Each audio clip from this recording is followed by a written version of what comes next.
Hello, this is Pete, or Kenshin1913, along with Mom. And this is another Cooking with Kenshin1913. I almost forgot who I am. What are we going to be making today? Well, this is the star of the show, and we're going to be making banana bread. Okay, what I use is Bisquick. And so I have Bisquick, a little bit of all-purpose flour, a little bit of granulated sugar, 1 egg, milk, and smashed up bananas. Yeah. And then my family doesn't like, well, some of my family doesn't like nuts, so I don't put the nuts in it.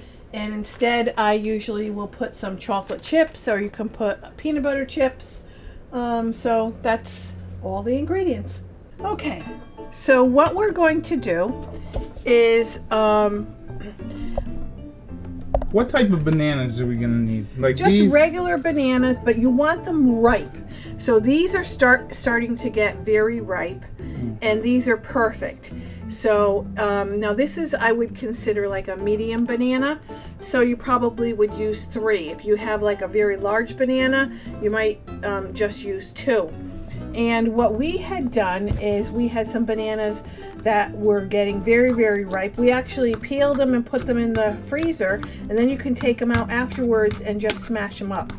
And they turn a little brown because that's just the air hitting them. So that's what we're going to use. So what's okay, so I have 3 cups of the Bisquick. And I'm going to give it a little toss. Just to take out some of the lumps. Also, what you want to do beforehand is preheat your oven to 350 degrees. Yes.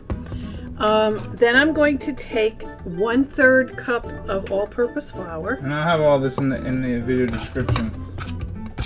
The ingredient amount. Some recipes indicate to increase the sugar amount from a regular nut loaf bread, but the bananas are very sweet once they're really ripe. So I only add about 1/4 cup of granulated sugar, because you're going to get all the other sweetness from the bananas. So we're incorporating all of that.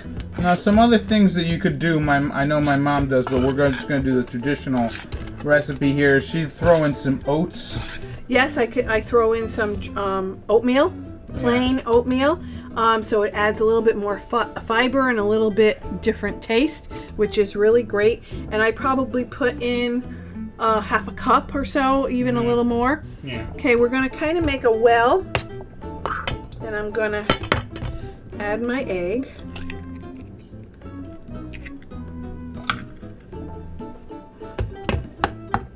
Yeah, because this is a, you know, obviously we're baking this. Now I have a cup of milk here. I may not be using it all, because once I put the bananas in, that adds to the actual liquid part. So sometimes you cut back on your milk. But I would start that you would have a cup around. I put about 1/2 cup in.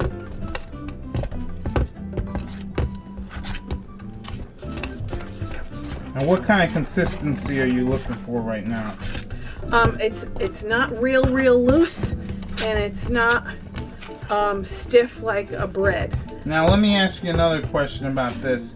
Could you put like cinnamon and nutmeg in here or anything like that? You definitely could. And would you add a pinch of salt or anything like that? No, the Bisquick actually has salt in it. Okay. So you don't need to. So as you can see, that's about the consistency we want it before we put the bananas in. So we're going to put all of our bananas. And we're going to start mixing again. That's and as you can see, it's getting to be that kind of dough that's like you know, for a bread, a sweet bread. Yeah, banana bread's one of my favorite things to eat for breakfast.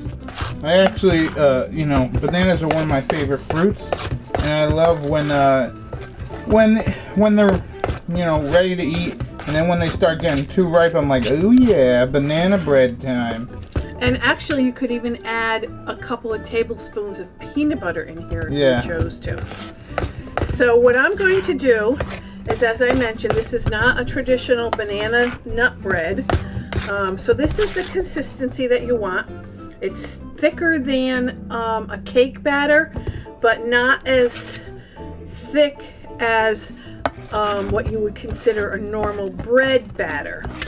So you could even make muffins out of this. This would be absolutely great just to make banana muffins. So what I'm going to do next is, as I mentioned, my family likes chocolate chips in it. So I have mini chocolate chips. I'm putting in about 1/4 to 1/2 cup. And you can use any kind of chips you want. Chocolate chips, milk chips, the dark chips. Yeah, milk chocolate. You could use the peanut butter. I'll even like, we used to have some butterscotch chips. That would probably be pretty tasty in it too. Okay. So now we'll grease up our muffin pan, and then well, actually we should talk about the muffin pan. We're actually using an old-fashioned loaf pan. And so what I'm going to do is grease it. Yeah. And I usually put a little piece of parchment paper on the bottom, so when I take my banana bread out, it's easier to come out. Now, can I ask you a question? If you don't have a loaf pan, could you use like a? You can use a square pan. You could use you can, as I mentioned, you can make muffins.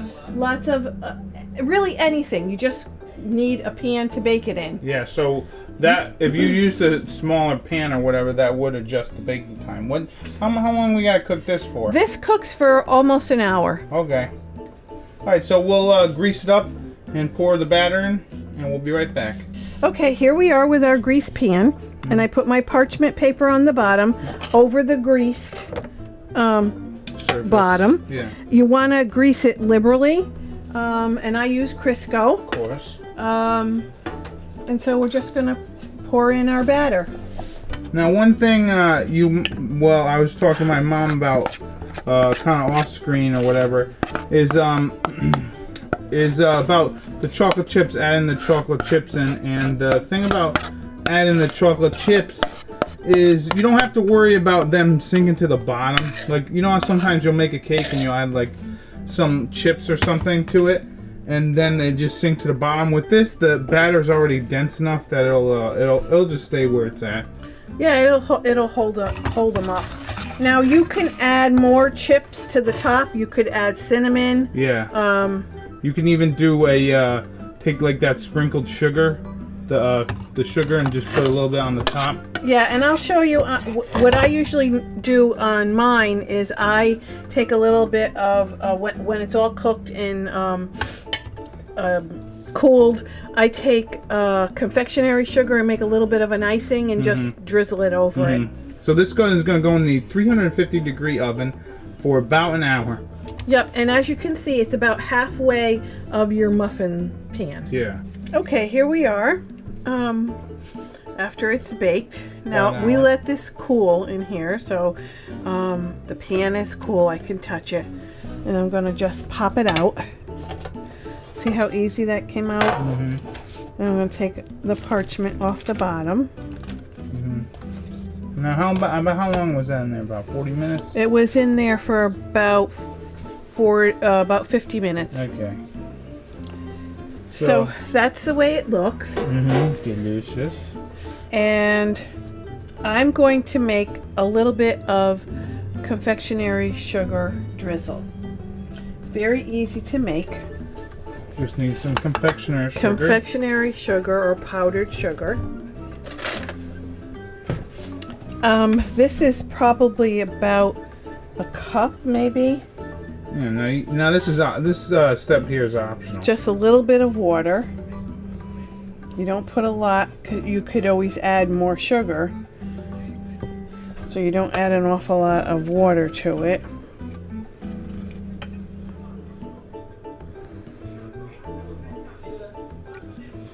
You just have to keep judging Now you could also make the drizzle with milk, either milk or water with confectionery sugar.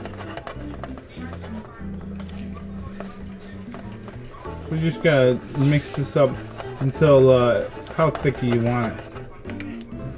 Well, that's about the thickness that I want. It could be a little thicker if you choose to. Now, this is the kind of.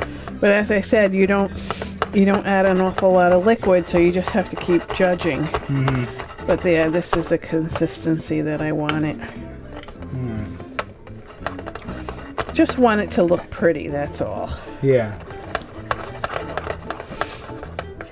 Now, again, as you mentioned, this is totally optional. You do not have to put this on. You could have had more chocolate chips on the top. You could have had nuts on the top.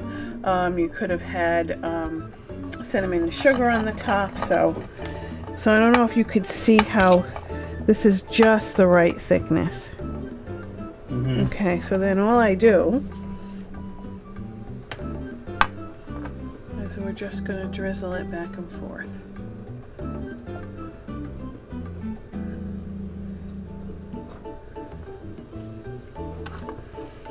And this will set up, it'll get a little bit harder on top of the bread.